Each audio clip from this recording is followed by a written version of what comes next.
आशु राजपाल ने गलत आदमी का साथ दिया है। वो उसको छुड़वा के लेके आया था। उसने बोला था कि आपसे आके माफ़ी मांगेंगे, लेकिन हमसे कोई भी अड़ोसी पड़ोसी सब पूछने आ रहे हैं, हाल चाल पूछने आ रहे हैं। वो हमसे कोई माफ़ी नहीं मांगने आए, हमसे कुछ भी नहीं पूछा उसने, और इसलिए हमने उसको दोबारा से फिर अरेस्ट करवा दिया। आशु राजपाल पता नहीं बाज़ार में कहते हैं कि वो मार्केट का कोई प्रधान है। हमारा कोई वो नहीं लगता। वो सीमा रानी। बताइए, आपकी एक वीडियो वायरल हो रही है। हाँ जी। क्या मसला है? मसला ये है कि मेरे देवर देवरानी ने मिल्क को मारा था, मेरे को मेरा गला दबाया और मुझे रोड के ऊपर बहुत बेरहमी से मारा है, बालों से खींच के मारा था। और अब उसने हमारा SHO ने हमारा बहुत सहयोग किया है, बहुत साथ दिया है हमारे को, उसको सज़ा दी है।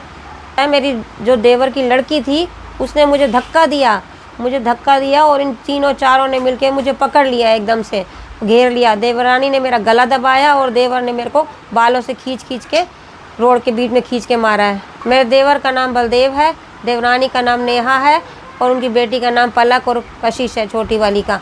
और मेरे कान का झुमका भी खींच लिया है। अब हुआ है नया हो गया है। SHO साहब ने हमारा बहुत साथ दिया है, सहयोग करा है हमारा, हम उनका बहुत धन्यवाद करते हैं।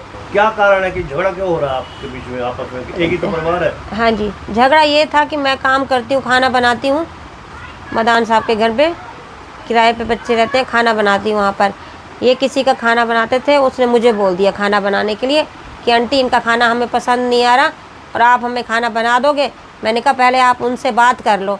कह रहे मैंने उनका हिसाब कर दिया है और उन्होंने मना कर दिया, आप मेरा खाना बना देना।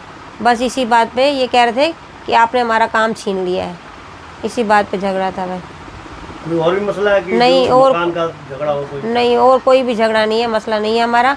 हम इनको हिस्सा दे देंगे, जब ये बैठेंगे बिरादरी में बैठेंगे तो अपना हम इनको हिस्सा। वो कहाँ रहते हैं और आप कहाँ रहते हैं? वो ऊपर रहते हैं, हम नीचे रहते हैं। तो पुलिस ले गई है उसको? हाँ जी, अब पुलिस उसको अरेस्ट करके ले गई है और वो वहीं पे पुलिस चौकी में है। वो पड़ोसी क्या कहते हैं आपके? पड़ोसी सब हमारे साथ हैं, क्योंकि पड़ोसियों ने बहुत छुड़ाने की कोशिश करी थी, लेकिन इससे नहीं छुड़ा पा रहे थे। 4 बच्चे भी इससे नहीं छुड़ा पा रहे थे। और अब पहले भी कई बार इसने मेरे को बहुत बुरी तरीके से ऐसे मारा है, लेकिन अब तो हमारे पास ये है कि सबूत था। पहले कोई सबूत नहीं होता तो ये बार छूट जाता है। उल्टा हमने इसको अपने बेटे को भी पैसे दे के छुड़वाया, क्योंकि इसने हमारे बेटे को ही फंसा दिया था। एक मामला हुआ क्या, आपका भी नाम आ रहा है उसमें, उनका भी किसी देवर को आप छुड़वा के ले आए थे। पारिवारिक मामला है वो, तो उस पारिवारिक मामले को अपनी सोच और विचारधारा ये कहते हैं कि थाने में ना जाके एक पंचायती रूप में पारिवारिक मामले को निपटाया जाए। 2 भाई हैं, एक बड़े भाई साहब की डेथ हो गई, छोटे ऊपर रहते हैं, बड़े नीचे रहते हैं। बड़े की डेथ हो गई है, तो अब आपस में देवानी जेठानी की लड़ाइयाँ हो जाती हैं, तो उसको परिवार में निपट जाने में ज्ञान है। अब मुकदमा भी दर्ज हो गया, गिरफ्तारी भी हो गई है? हाँ, मुकदमा दर्ज भी हो गया, मुझे पता लगा, आज गिरफ्तारी भी हो गई है। लेकिन मेरी सोच है कि अपने इलाके में अमन शांति रहे, कोई पर्चा दर्ज ना हो, तो शांति से वो पारिवारिक मामला तो परिवार में निपट जाने में ज्ञान करूँगा। मैंने उनसे भी कहा है कि उनके जिनको मारपीट हुई है उन भाभी जी के साथ, उनको भी कहा लेकिन जिस तरीके से आपकी संतुष्टि हो, जैसे आपका पेटा बढ़ता हो। उनके बेटे को भी आज मैंने 3-4 टेलीफोन किए, मैंने कि भाई साहिल आजा और मैं इसको बैठ के जैसे आप कहेंगे वैसे निपटवाऊंगा, और भी मोजी आदमी बाजार के बिठा के इसको निपटाएंगे, ताकि ये घर की बात घर में रह जाए, इज्जत खराब ना हो। वो कहते हैं कि आशुरा को थाने छुड़वा के ले आए, पेश कर देंगे, जैसे आपको संतुष्टि वो करा देंगे। अब हाल चाल भी पूछने आए, दुनिया मेरे को हाल चाल पूछने आए। नहीं, मैंने टेलीफोन किए उनके बेटे को, कि उन्होंने बेटे ने कहा कि मैं मम्मी के साथ मम्मी का उपचार करा रहा हूँ, भैया मम्मी जैसी कराएगी मैं आपको बताऊँगा।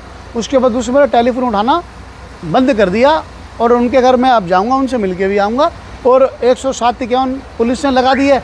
तो मेरे प्रयास थे कि भाई अब भी इसको दोनों पार्टियों को बुला के बैठा के बाजार के मौजूद आदमी बैठा के अपनी वार्ड के भी इसको निपटाएं, ताकि कोई पारिवारिक रंजिश थाने के चर्चे तक ना जाए। और जब से हमारे मंत्री जी का कार्यकाल आया, माननीय गौरव गौतम जी का, तो मेरे हिसाब से एक भी पर्चा दर्ज नहीं हुआ इस 1.5 साल के कार्यकाल में। अभिषेक देशवाल की क्या भूमिका रही है? मेरे से उसके बारे में उस भाई से उससे कोई मेरी बात हुई नहीं। जानते हो उसको क्या? हाँ, वो हमारी वार्ड के हैं अभिषेक देशवाल जी, और मेरा कोई भी फ़ोन पे कोई संपर्क नहीं हुआ, और अभी कोई ऐसी बात मेरे उनके बात कोई संज्ञान में भी नहीं है। तो होगी तो मैं उनसे भी संपर्क साधूंगा, उनसे भी कहूँगा कि आप भी आके इन दोनों पार्टियों को बुला के निपटाओ, ताकि कोई पर्चा दर्ज ना हो। अमन शांति से इलाका चलना चाहिए। और मंत्री जी के 1.5 साल के कार्यकाल में हमारे गौरव जी के कोई भी पर्चा दर्ज नहीं हुआ, इससे बड़ी क्या अच्छी बात होगी।